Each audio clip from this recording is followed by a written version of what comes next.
Queridos irmãos que constituem a mesa diretiva destes trabalhos, senhoras, senhores, queridas irmãs, queridos irmãos espíritas, jovens, nossos votos cordiais de muita paz. Tratava-se de um jovem sonhador. Havia entregado a sua juventude ao desenhar o próprio futuro. Anelava pela carreira da medicina. Na oportunidade dos acontecimentos que estaremos narrando, ele se encontrava na Universidade da Califórnia, na cidade de Los Angeles, frequentando o 5º ano médico. Chamava-se Tadeu Merlin. Era um jovem sonhador, mas tinha uma peculiaridade no seu comportamento. Era favorável à eutanásia. Ele costumava dizer que o homem e a mulher, nos momentos difíceis, têm direito a eleger a vida que melhor lhes aprouver. Uma morte digna. Será que é válido o indivíduo estorcegar sob os acúlios de sofrimentos inenarráveis, sem nenhuma perspectiva de vida, quando pode ter aqueles padecimentos aliviados? Afinal, asseverava, a eutanásia é um recurso terapêutico para interromper as enfermidades para as quais não há mais mínima esperança. Os cânceres devastadores com metástase, as problemáticas degenerativas, as mortes cerebrais, os estados de loucura avançado. Então asseverava o jovem, quando eu me formar, eu aplicarei a eutanásia. Seus mestres, seus colegas diziam que a função da medicina não é impedir a morte, é verdade, mas é tornar a vida mais apetecida, diminuir as dores.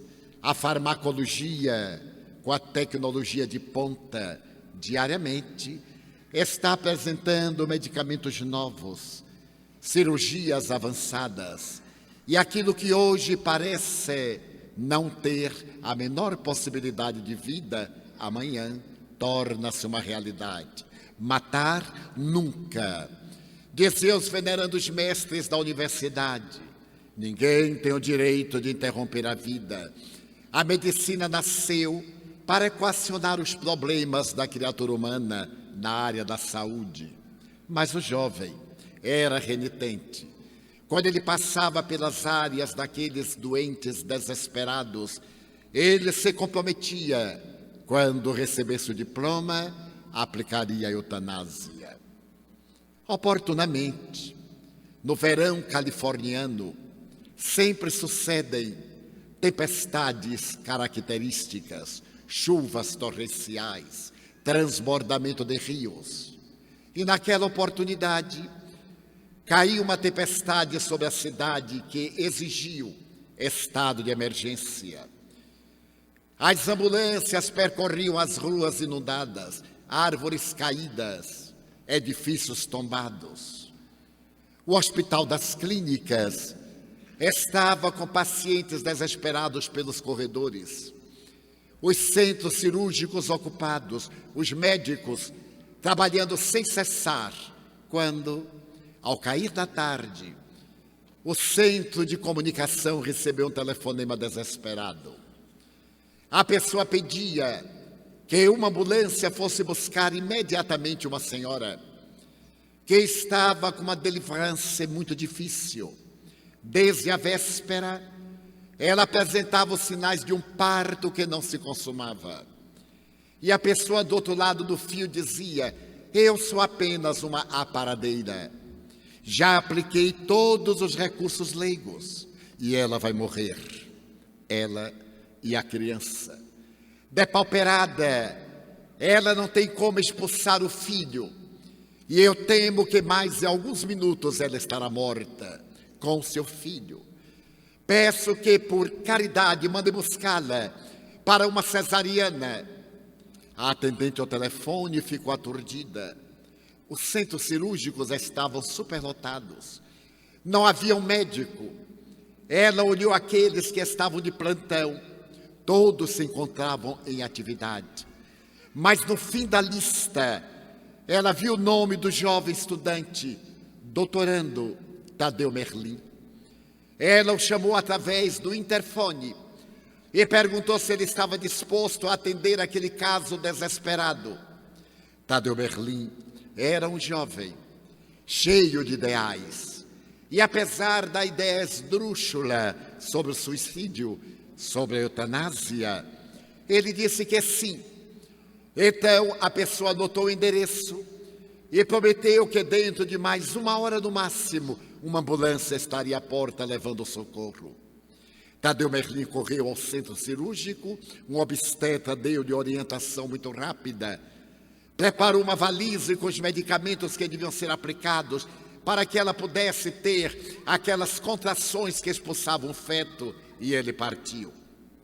O local era nos arredores de Los Angeles, a cidade dos astros de cinema, dos milionários do petróleo, a cidade rica, mas como sucede em toda parte, os arredores eram miseráveis.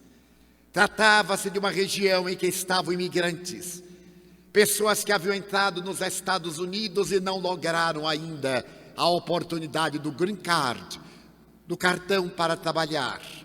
E quando ele chegou ao local, era um velho pardieiro. Começou a subir as escadas, e naquelas escadarias sujas que rangiam ao peso do seu corpo, crianças esquálidas, maltratadas, Tadeu Merlin teve um gesto de repulsa e de rancor. Como era possível ali adiante as maiores fortunas do mundo e a menos de 2 quilômetros a miséria vergonhosa? Quando ele chegou ao 3º piso, o pequeno apartamento estava com a porta aberta e sobre uma cama de ferro, num colchão imundo, ele viu uma mulher semidesmaiada. Ao lado, uma senhora de idade disse: doutor, ela é culpada. Essa mulher é imigrante alemã. Já tinha 7 filhos e concebeu mais um. Então o marido disse: aborte-o. E ela negou-se. Eu não tenho condições para sustentar 10 pessoas. Se nós 9 já passamos tanta miséria, mais um filho, aborte-o. E ela disse: não, prefiro morrer, mas meu filho nascerá. Ele então optou por abandoná-la.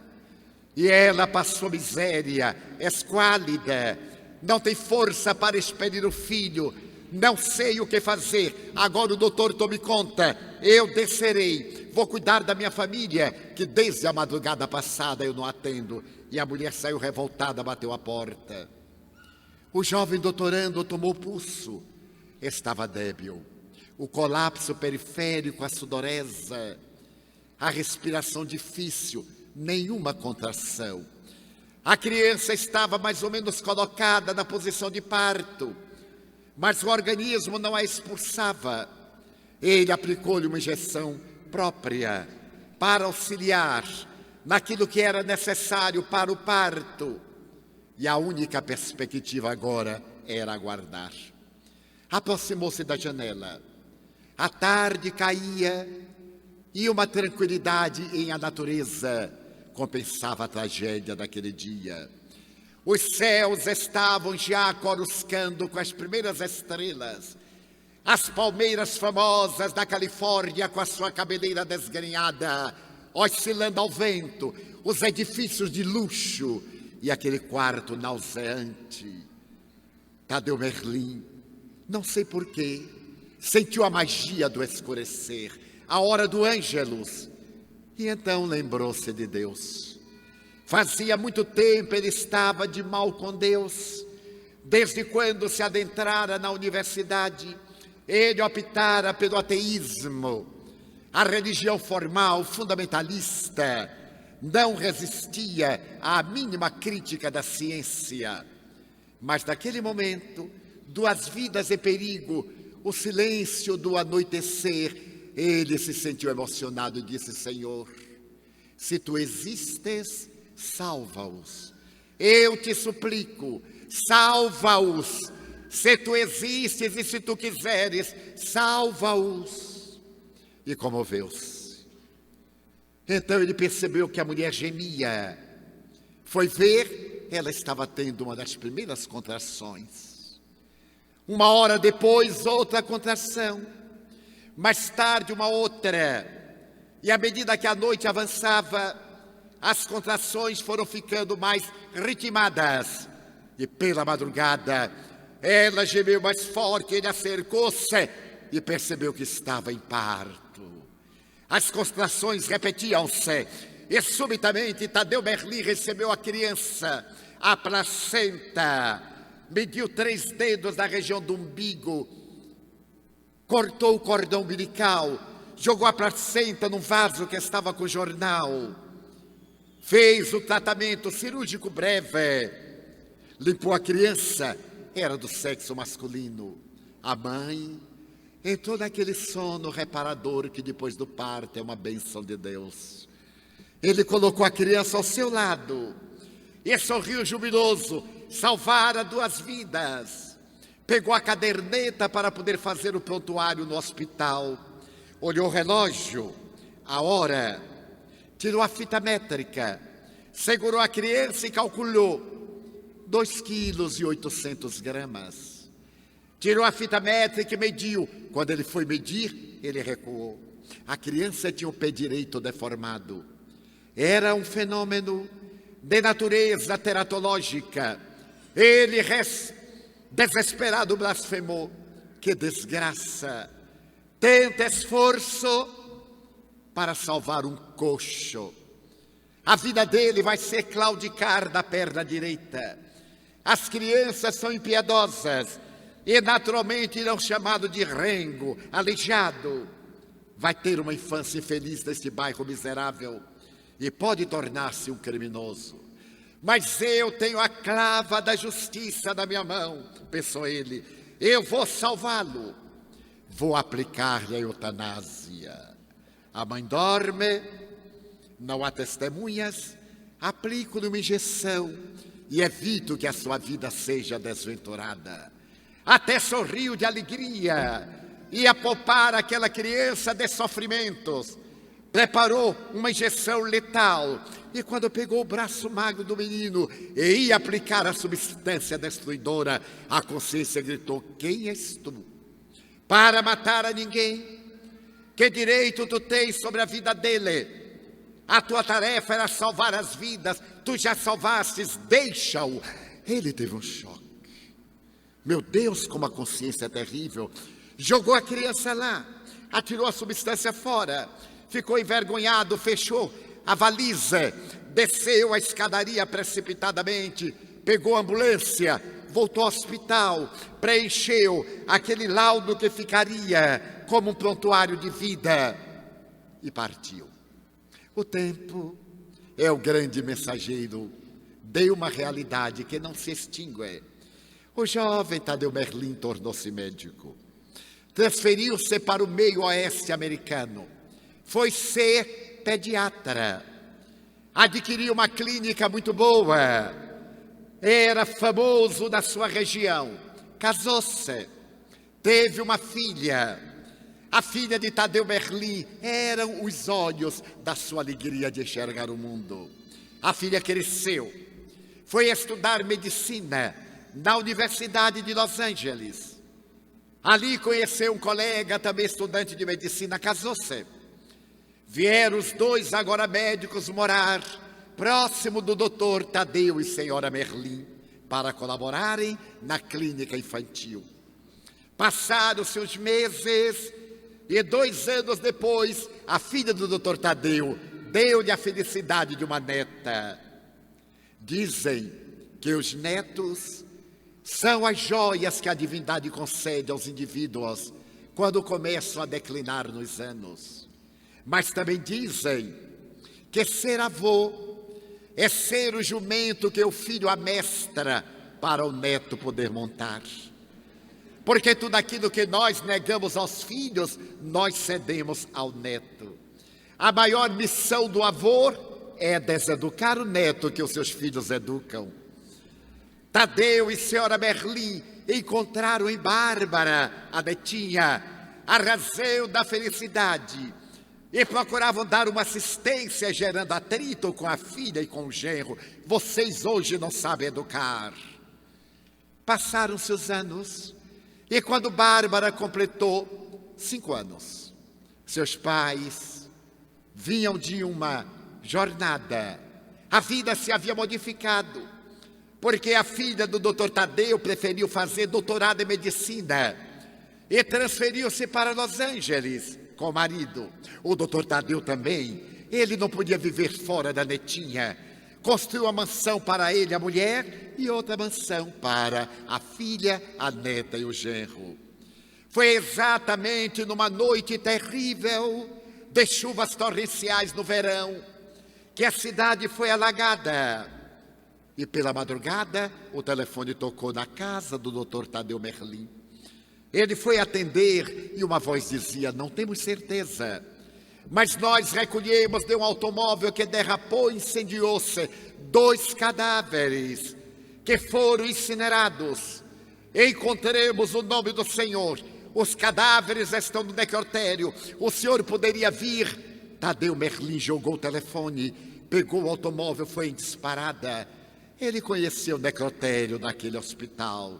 Quantas vezes estiver ali, realizando necrópsias. Amanhecia, quando ele chegou, adentrou-se, e o colega lhe disse: não temos certeza, mas encontramos um livro com seu nome, o endereço e o telefone. Ele chegou à mesa de reconhecimento, quando levantou o lençol, era sua filha. Do outro lado, o seu marido. Estavam quase irreconhecíveis. Parece que o veículo perdeu a direção numa derrapagem e chocou-se contra a muralha. Uma faísca explodiu o tanque de gasolina e incendiou-se o automóvel. Tadeu Merlin entrou na selva selvagem, que Dante Alighieri, na Divina Comédia, diz que aquele que se adentra na selva selvagem não tem como sair. Fechou-se na amargura. A sua vida agora era outra. Ele trouxe Bárbara para casa. E quando ela perguntava: e papai? E mamãe? Oh, estão além do arco-íris. Viajaram, Bárbara. Um dia eles vão voltar, mas eles estão ao de lá, além do arco-íris. E Bárbara dizia: mas todo mundo tem papai e mamãe. Lá no jardim, todo mundo vai buscar. Seus pais vão. E Bárbara parecia delirar, e os avós sofriam a imensa amargura de não poder dizer a Bárbara o que era a morte, que eles não voltariam mais. Quando Bárbara completou 7 anos e começou a receber a proposta para dar prosseguimento aos estudos, o seu avô optou por fazer uma festa em que ela encerrava o primeiro ciclo na educação norte-americana. Preparou uma festa, convidou todos os colegas de Bárbara, 40. E à véspera da festividade, às 5 da manhã, Bárbara começou a chorar. O avô correu, segurou-a. Estava com febre. Essas febrícolas que atacam as crianças e são a preocupação dos pais. Ele deu um antitérmico.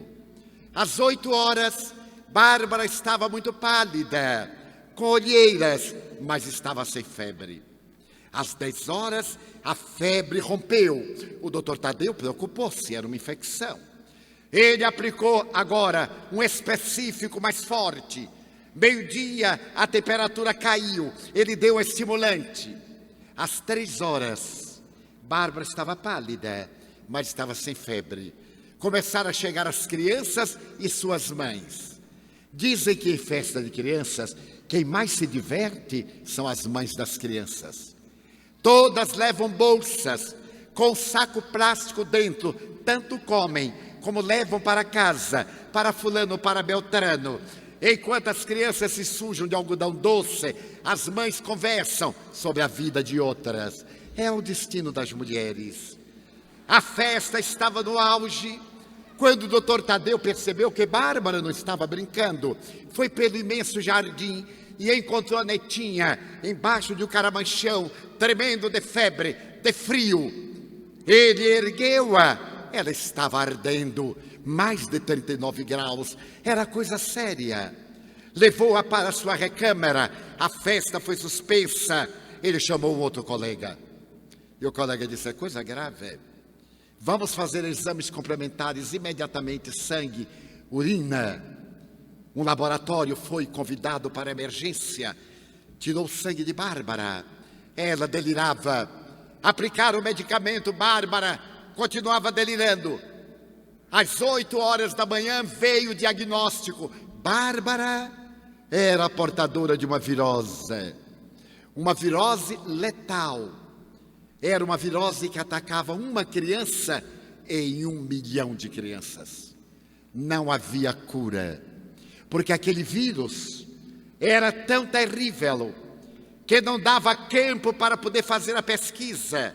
Matava porque se alojava nas articulações, nos músculos, ia paralisando a criança, até a criança não poder mais respirar e morria asfixiada de uma maneira terrível.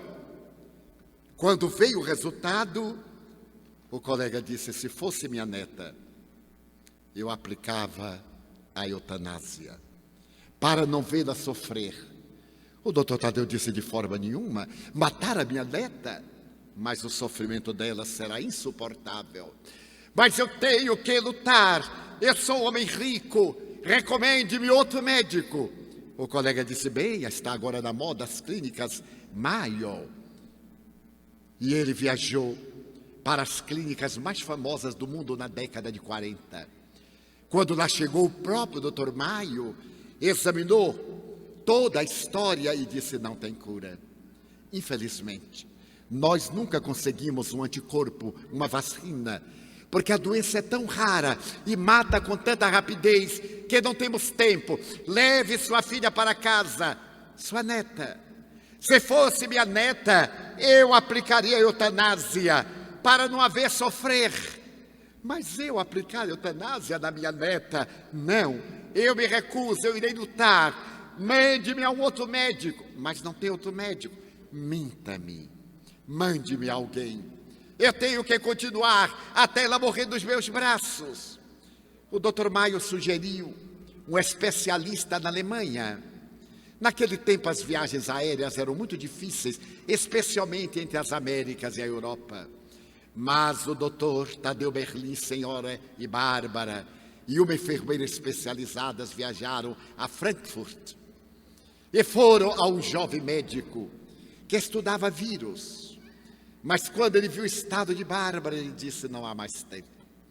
Ela já está começando a morrer. Haviam-se passado 5 dias. Ela era um cadáver. Deus se alimentava. As articulações já estavam inflamadas. As marcas sobre os olhos. A respiração entrecortada. Já estava tomando analgésico. Então o médico disse, este vírus é um monstro. Leve-a para morrer em casa. Eu me recuso. Então aplique a eutanásia. Eu me recuso. É minha neta. Eu não matarei a minha neta. Então faça o que quiser. Diga-me um outro médico. Mas não existe. Minta. Deixe-me uma ilusão, uma perspectiva. Ele abriu o fichário.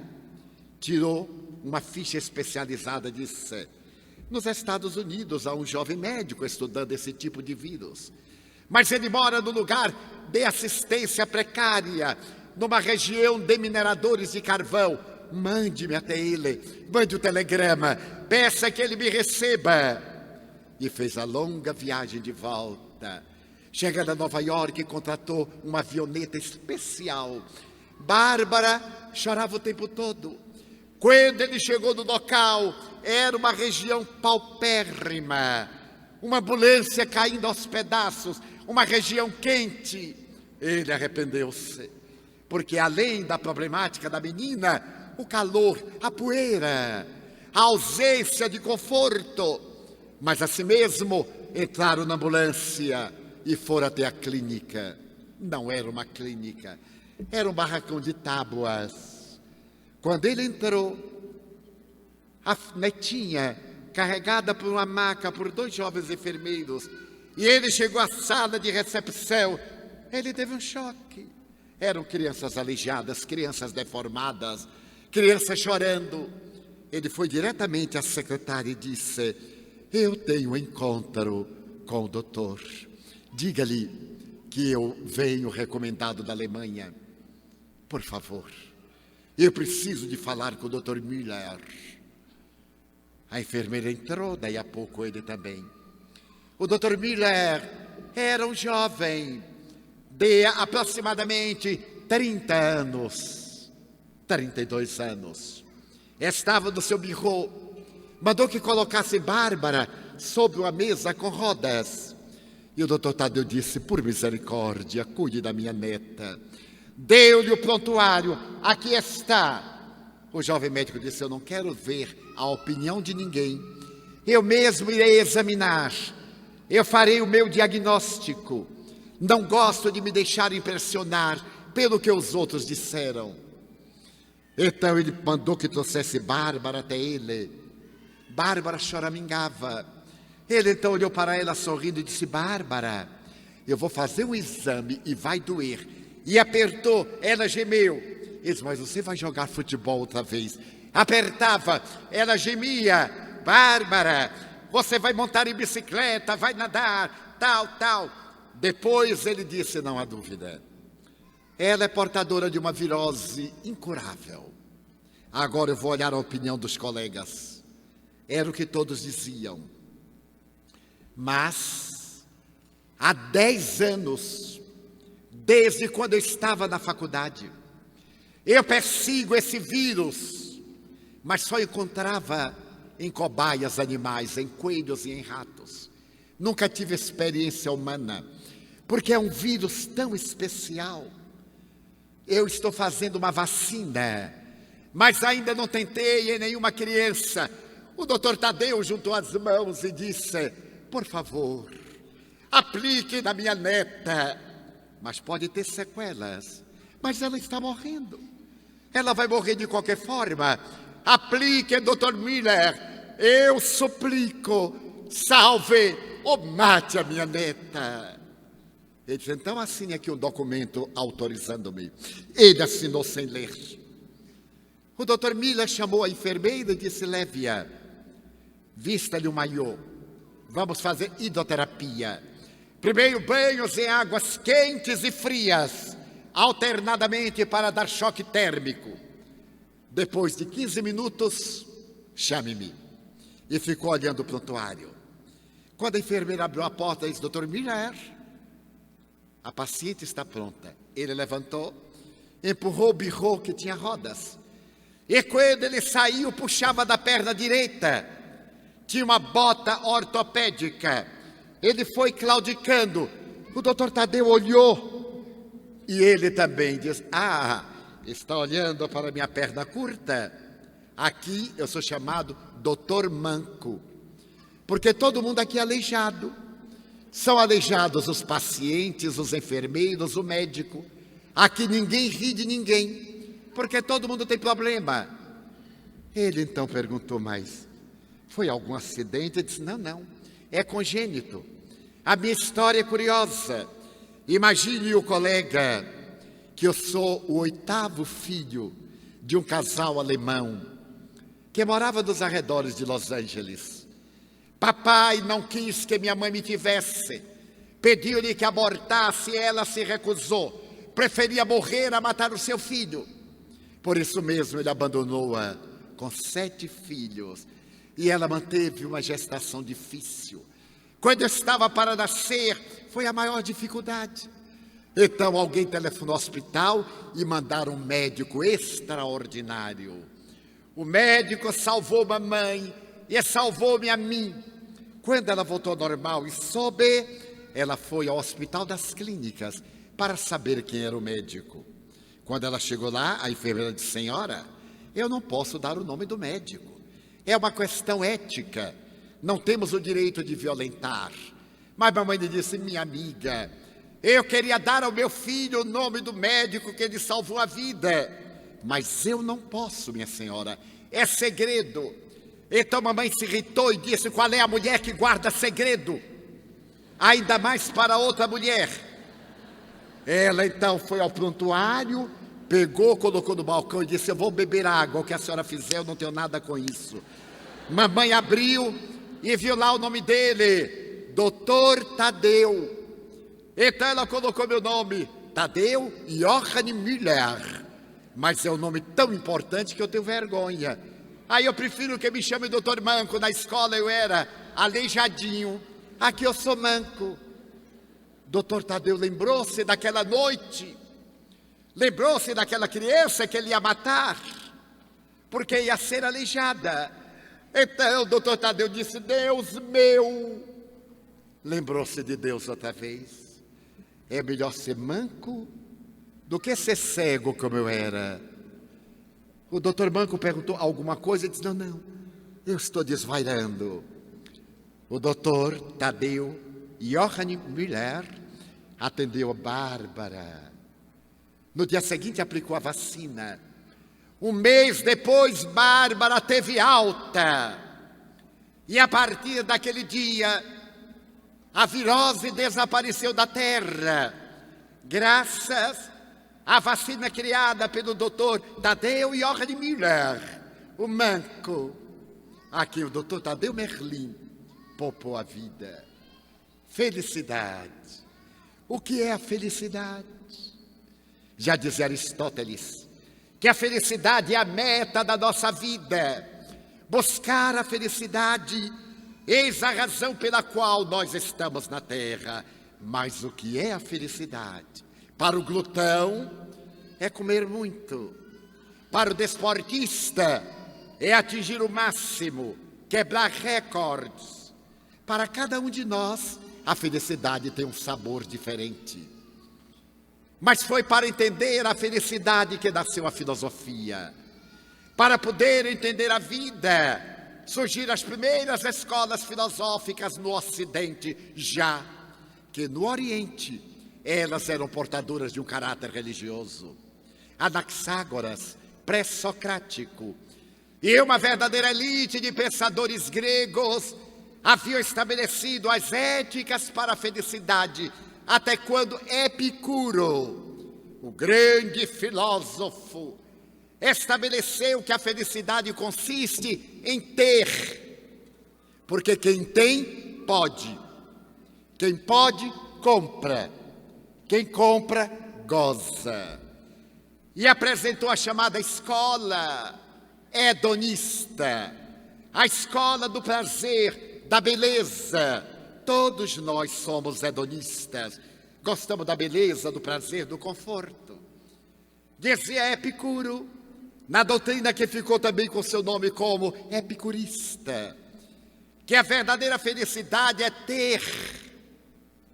E a filosofia do ter tomou conta de Atenas.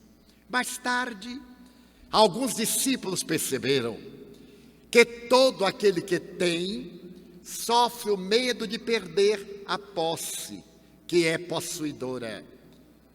E à medida que o indivíduo tem, mais quer ter. Será então a felicidade o atendimento de 3 necessidades básicas: comer, dormir e fazer sexo? Eles constataram que a pessoa que come muito não fica feliz, tem indigestão. A pessoa que dorme muito não fica feliz, fica pachorrenta. E a pessoa que exerce o sexo demasiadamente fica sem apetite sexual. Que é a felicidade? Se a felicidade não é ter, alguém pensou. A verdadeira felicidade é não ter nada. Então surgiu o segundo filósofo, Diógenes, que começou a pregar a filosofia cínica. Aquele que tem medo de perder. Quem não tem nada, já chegou no fundo do poço. Não tem nenhum perigo. E Diógenes era tão cínico, que um dia em Atenas ele estava falando a uma estátua. E alguém lhe perguntou: Diógenes, tu não sabes que a estátua é de pedra? Sei. Tu não sabes que as pedras não ouvem nem falam? Sei. E por que estás falando com as estátuas? Estou acostumando-me com a mudez da pedra para suportar a estupidez de quem fala. Era um filósofo. Ele pregava não ter nada. E certo dia ele foi encontrado nas ruas de Atenas, quase nu, com uma lâmpada acesa durante o dia, procurando um homem, isto é, uma pessoa integral. A filosofia cínica tomou conta da terra. Ela reapareceu na filosofia dos anos 60, os hippies. Não tomar banho, não fazer barba, não cortar cabelo. A filosofia do não ter nada. Mas será que não ter nada dá felicidade? Há tanta gente que é escrava de ter, mas há muita gente que é escrava de não ter. Joana de Ângeles, espírito, diz que há muita gente que é escrava da condicional. Eu só serei feliz quando... Eu só serei feliz se... Eu fui funcionário público. Deus me honrou nesta encarnação, tornando-me funcionário público. E tive uma expiação, fui chefe de seção. Ser chefe de seção em repartição pública é expiação. E naquele tempo eu tinha uma colega. Naquela época, quando a mulher completava 30 anos, era muito ridicularizada, porque foi publicado um livro de Honoré de Balzac chamado A Mulher dos 30 Anos. E por isso dizia que a mulher de 30 anos era uma balzaquiana. Era uma ofensa. Até saiu a música de carnaval. Faz muito tempo, nem eu me lembro, vovó é que contava. Pois bem, a minha colega estava com 29 anos. Estava no claro escuro, casa não casa. Sabendo que eu era espírita, disse: Divaldo, vou lhe pedir uma caridade. Você ora a Deus para eu me casar? Já imaginou se eu completar 30 anos? Balzaquiana, quem é que vai querer uma mulher balzaquiana? Eu fiquei com tanta pena, que a partir dali eu disse: meu Deus, coitadinha, dá um jeito dela casar. E orava, arranjou um namorado. Casou no dia do aniversário, 30 anos. E quando ela voltou da lua de mel, eu perguntei: então, está feliz? E ela disse: quase. Como quase? Você não me disse que na hora que casasse ia ser a mulher mais feliz do mundo? Pois é, Divaldo. Houve alguma coisa na lua de mel? Não, é que eu estou morando com minha sogra, não sabe? E a verdadeira felicidade, eu só serei feliz quando eu tiver minha casinha, a casinha própria. Você ora, Divaldo? Eu digo: oro, Pai nosso que estás nos céus. Então o governo apresentou aquele primeiro plano imobiliário, aquelas casas que não cabiam direito nem uma cama de casal, mas era uma casa. E o marido dela entrou no projeto habitacional da antiga Caixa Econômica, comprou uma casa. Quando ela veio ao instituto e disse: estou morando em casa nova, vou até fazer uma recepção para vocês.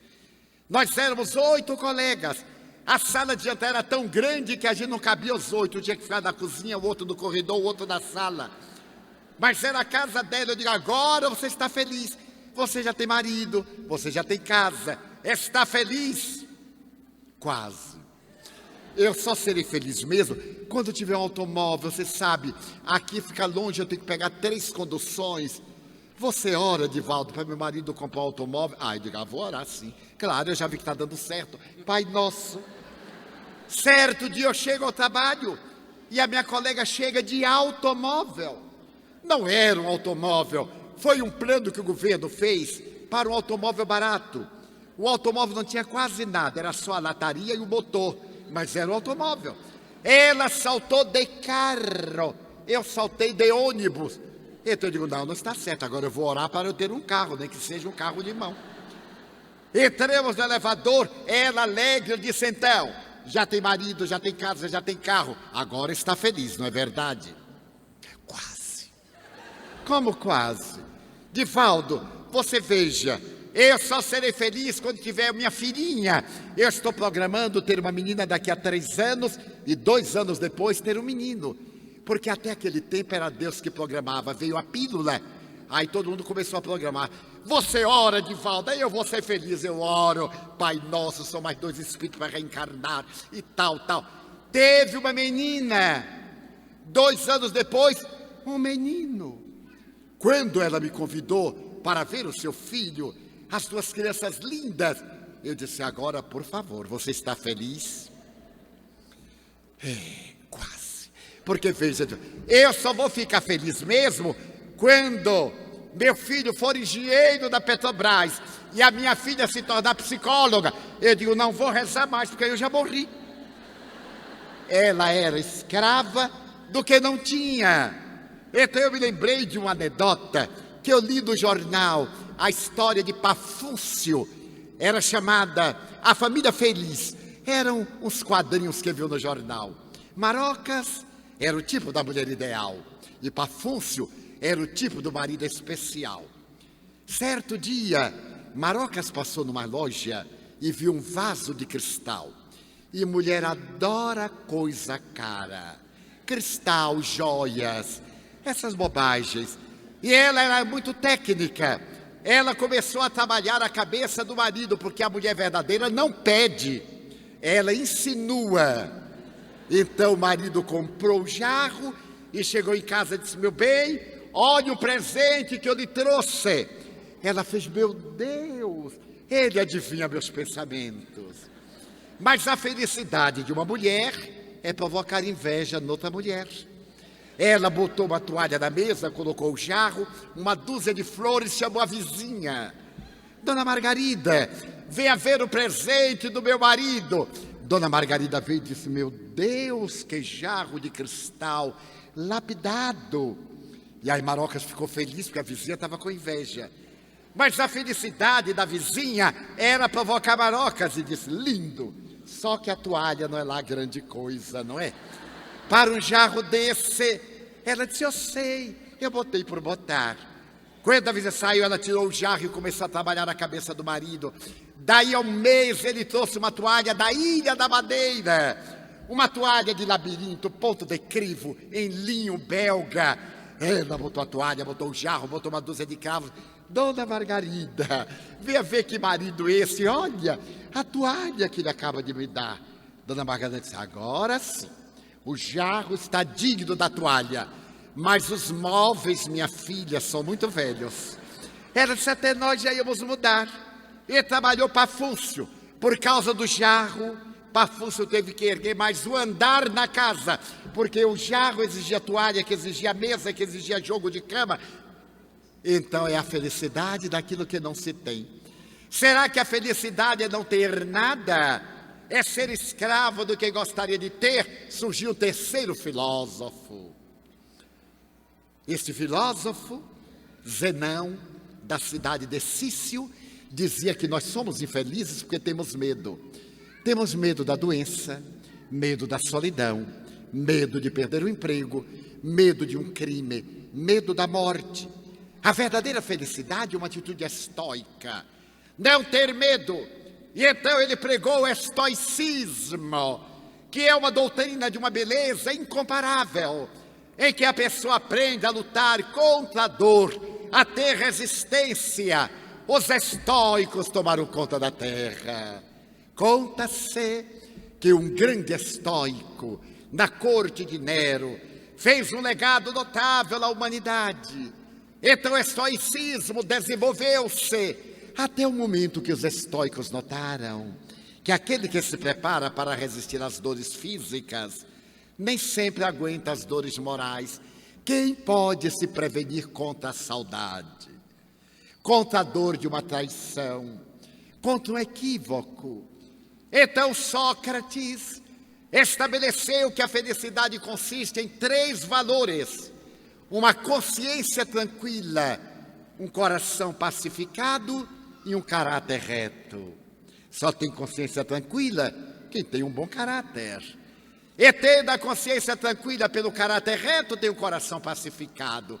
Sócrates começou a pregar a doutrina moral, a ética, a virtude, até o dia em que Atenas era governada por 70 tiranos.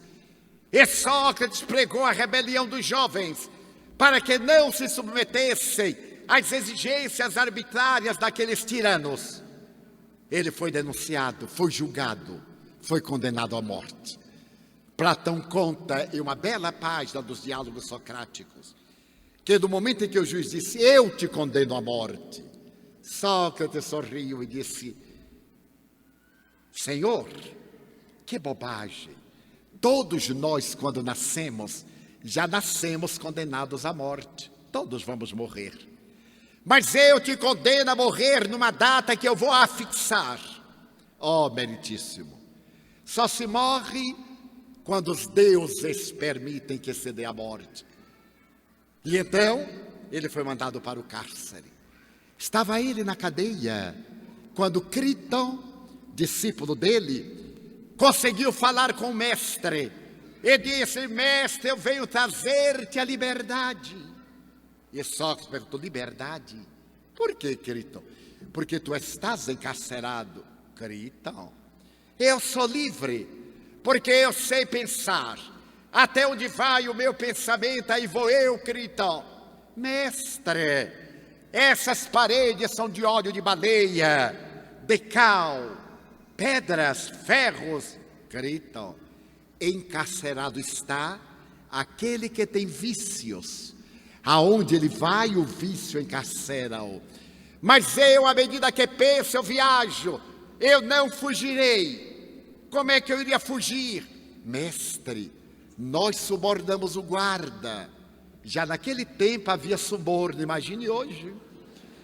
Ele diz: mas com que subornaste o guarda? Nós reunimos joias de família, e ele deixará a porta da cela aberta, pois te enganaste. Sócrates não fugirá.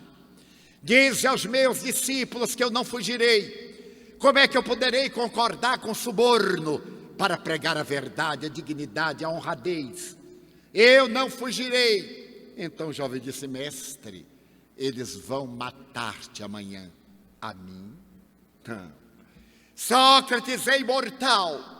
Diz aos meus discípulos que eu viverei. No dia seguinte, no pátio da prisão, Sócrates sentou-se num banco de mármore. Ali estavam as testemunhas, entre elas o jovem discípulo. O soldado veio com uma taça de alabastro e o veneno de cicuta que mataria 10 cavalos. E quando ele deu a taça de alabastro a Sócrates, o jovem soldado se comoveu e disse-lhe: mestre, olha, ainda tens 1 hora. E Sócrates respondeu: 1 hora é tão pouco para quem tem a eternidade. E bebeu a cicuta. Quando o veneno começou a atuar, Criton correu, salvou-se dos guardas, agarrou as pernas do mestre e gritou: mestre, aonde te sepultaremos? Aonde?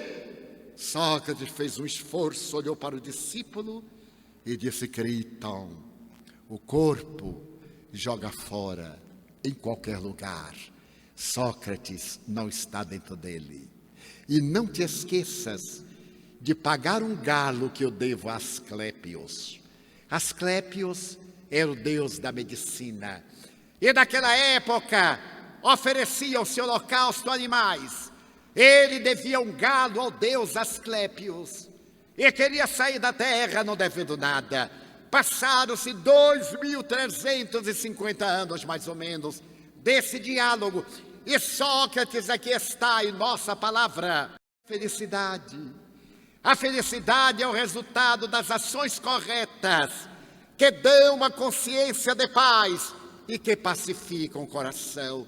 Jesus disse: o meu reino não é deste mundo, mas o seu reino começa neste mundo, através dos nossos atos corretos. No Eclesiastes, na Bíblia, está escrito que a felicidade não é deste mundo, mas ela começa neste mundo.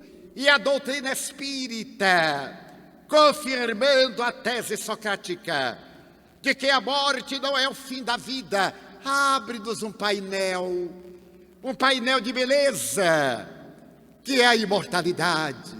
Somos viajores do carro doméstico.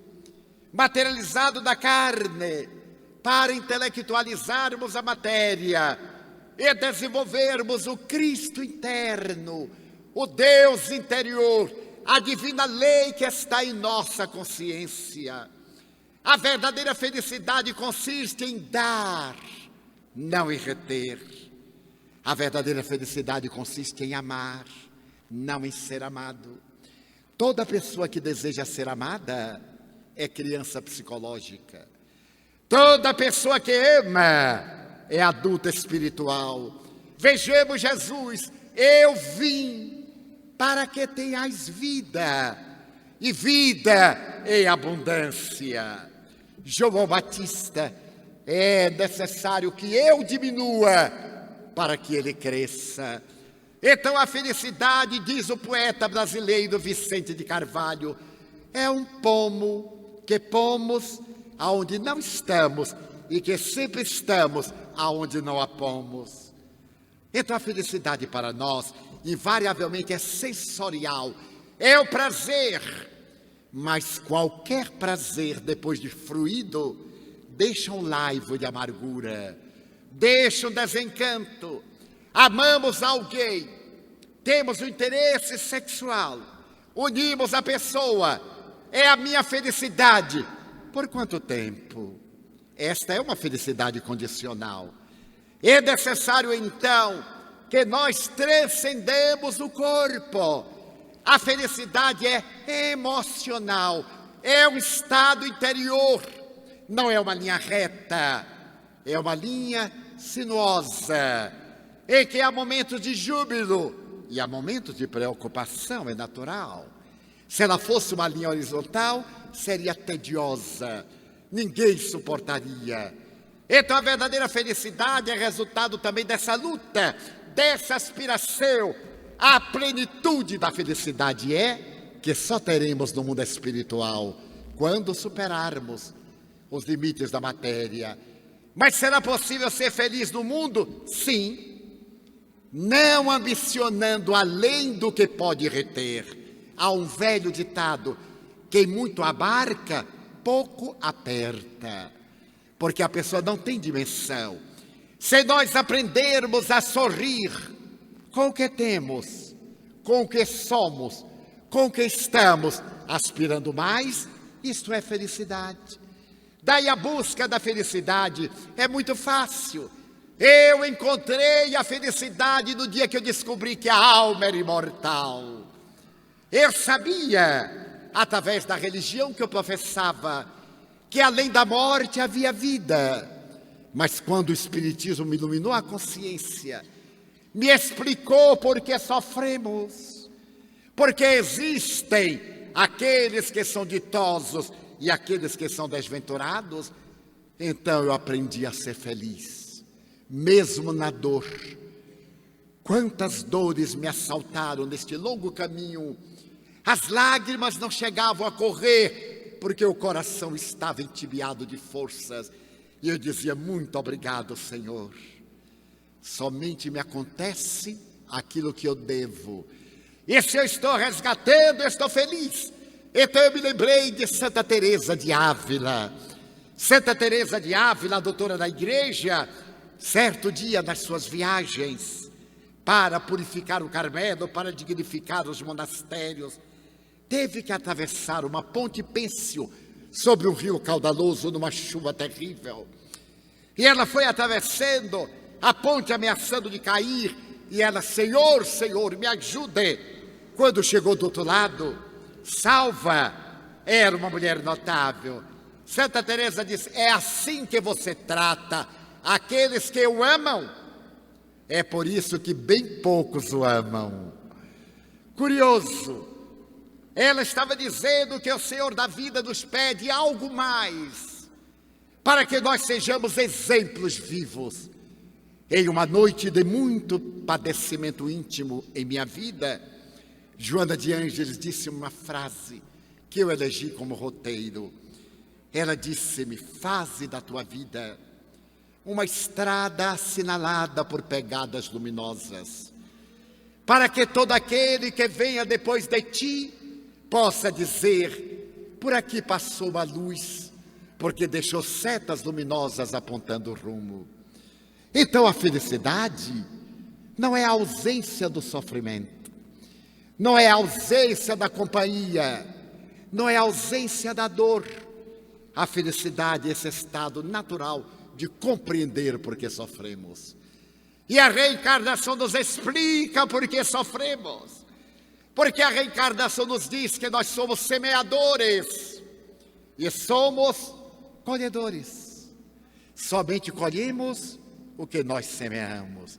Isso dá dignidade, porque nos dá certeza, se estou sofrendo agora, eu vou semear alegria, eu vou colocar sol nas almas, eu vou acender lâmpadas na noite, eu vou dar um sorriso jovial, eu vou apertar as mãos das pessoas. Gostaria de concluir com uma experiência que eu tive no mês de março passado.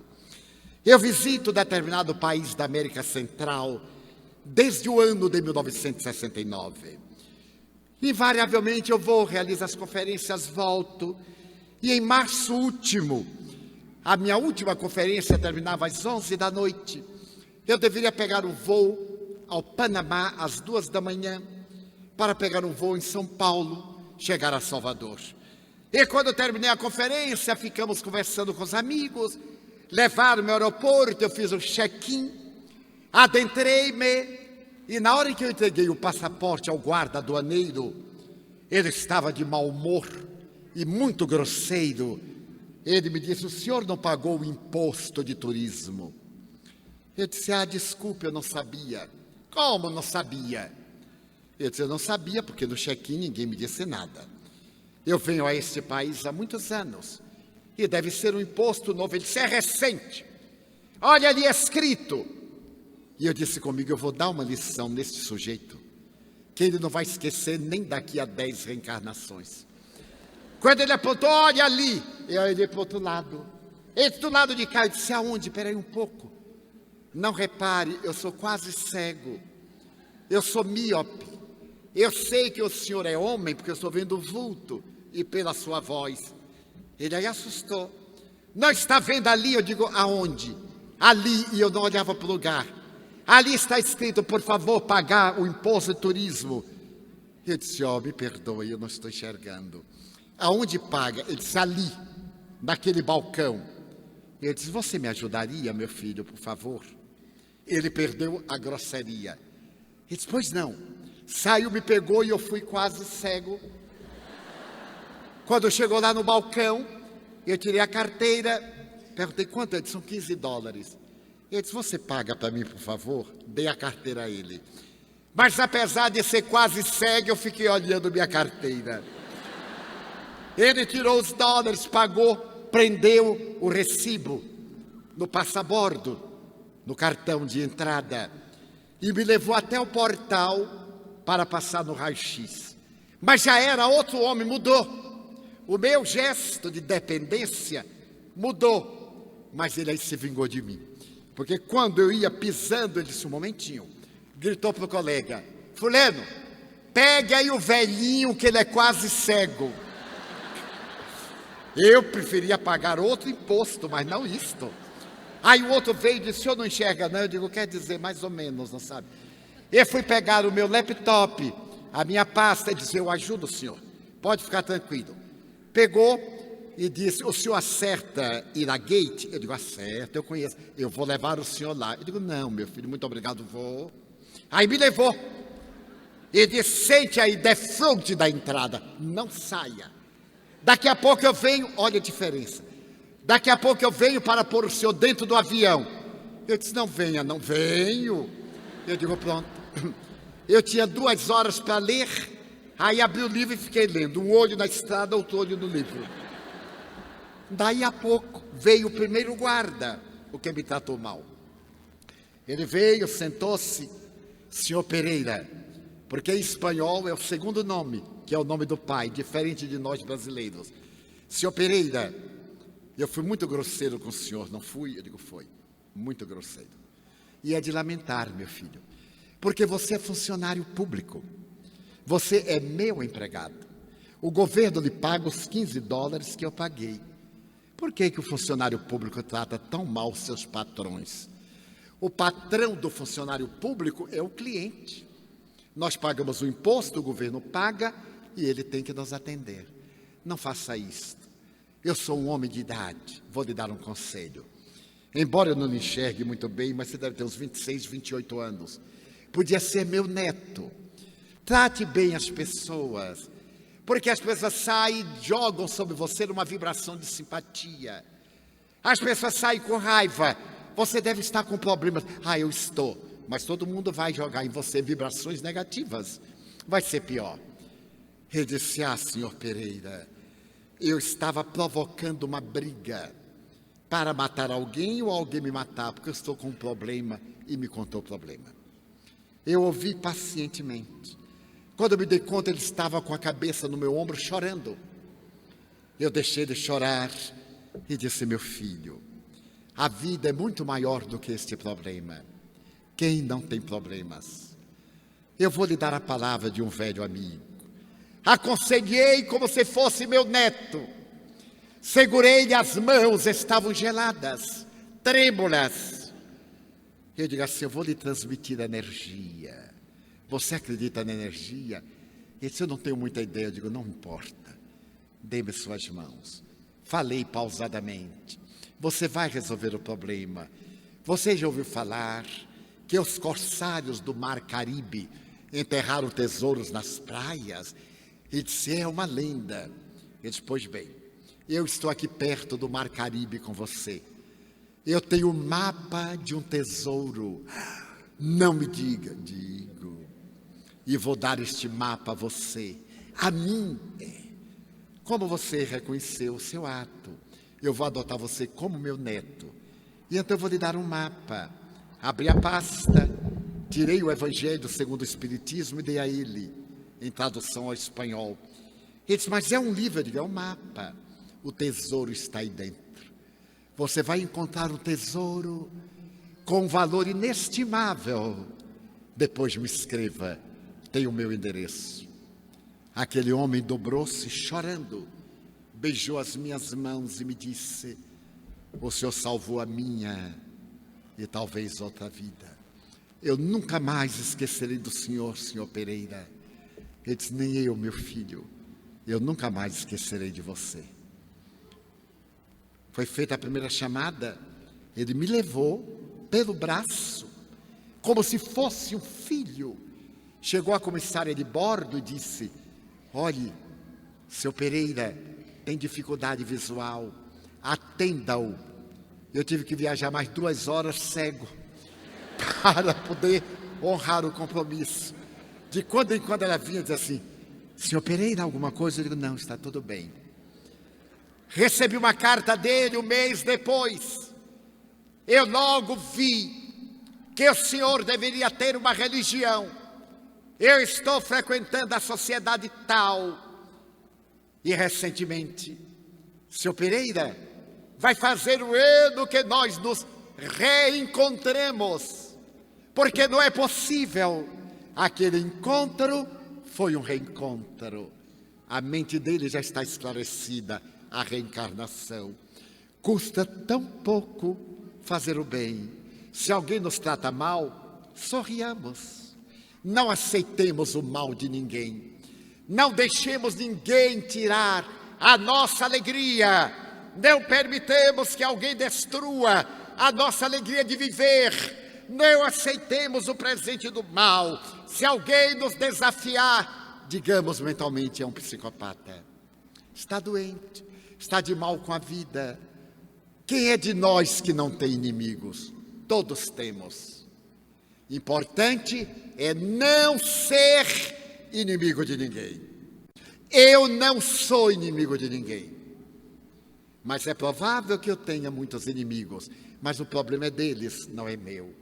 Então a felicidade, disse meu espírito Manuel Viana de Carvalho, a felicidade é um bumerangue. Jogue e não vá atrás, fique.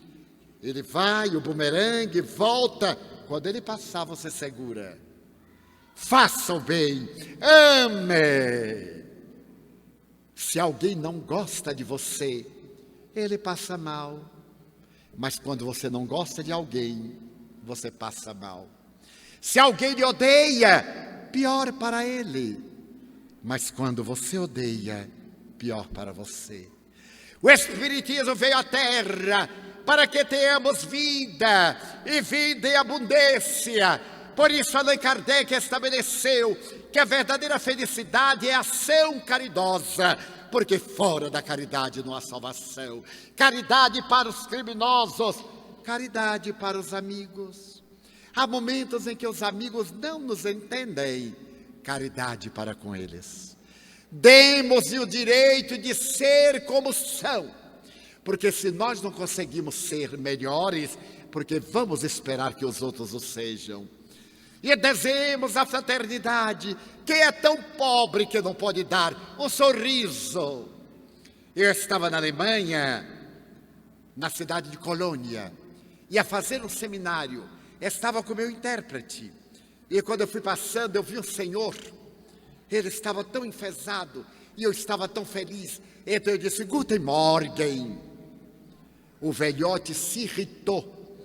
E o meu tradutor disse: Divaldo, ele está com raiva, está xingando. Como é que dá? Ele não lhe conhece. Eu digo: então traduza. Ele não me conhecia, mas agora me conhece. Aí parei. Entabulamos uma conversa. Ele diz: odeio latino-americanos. E eu disse para o tradutor: não pode haver gente mais gentil do que latino-americano, que ama o mundo. Resultado de várias raças que se unem para criar um biótipo especial. Daí a pouco estava dialogando com aquele homem que era neurótico de guerra. Ele terminou por fim dizendo: mas vocês são brasileiros, que fazem aqui em Colônia? O meu intérprete disse: nós vamos ter agora um seminário. A felicidade é possível. Ele disse: possível? É. Eu não acredito. Então venha ao seminário. Aí o homem foi ao seminário, participou do seminário, tornou-se espírita. Está participando das atividades em nosso centro espírita, em Colônia, que é tão pobre que não pode dar um aperto de mão, dizer um muito obrigado, com licença. Não deixemos que o mal dos maus nos faça mal. Sejamos nós aqueles que acendem uma lâmpada na escuridão. A felicidade é possível. A doutrina espírita nos oferta, se tivermos a atitude de nos conformarmos com o que temos, ambicionarmos crescer intelectual, moral, culturalmente, socialmente, são aspirações justas. E se não tivermos nada, digamos: que felicidade estar vivos na carne, porque o amanhã é sempre uma oportunidade nova. Então vamos meditar. Nós temos tanta razão para ser feliz.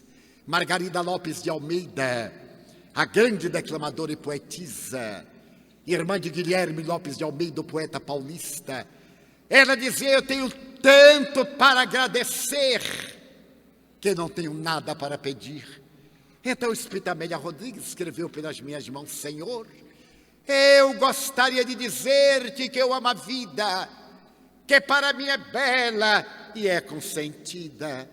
Muito obrigado, Senhor, por tudo que me deste, por tudo que me dás. Obrigado pelo ar, pelo pão, pela paz. Obrigado pela beleza que os meus olhos veem no altar da natureza. Olhos que fitam o céu, a terra e o mar, que acompanham a ave fagueira, que voa ligeira pelo céu de anil, e que se detém na terra, contemplando as flores em tonalidades mil. Muito obrigado, Senhor, porque eu posso ver meu amor, mas diante da minha visão, eu oro pelos cegos, que se debatem na multidão, que tropeçam na escuridão, que choro na solidão. Por eles eu oro, e a ti eu imploro com miseração, porque eu sei que depois desta linda da outra vida, eles também enxergarão.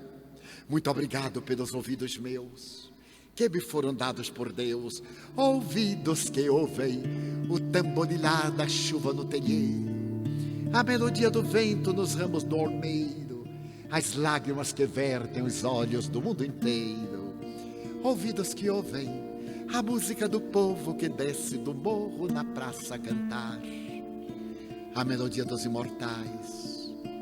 A gente ouve uma vez, não esquece nunca mais, a voz melodiosa canora, melancólica do boiadeiro, e a dor que geme, que chora no coração do mundo inteiro.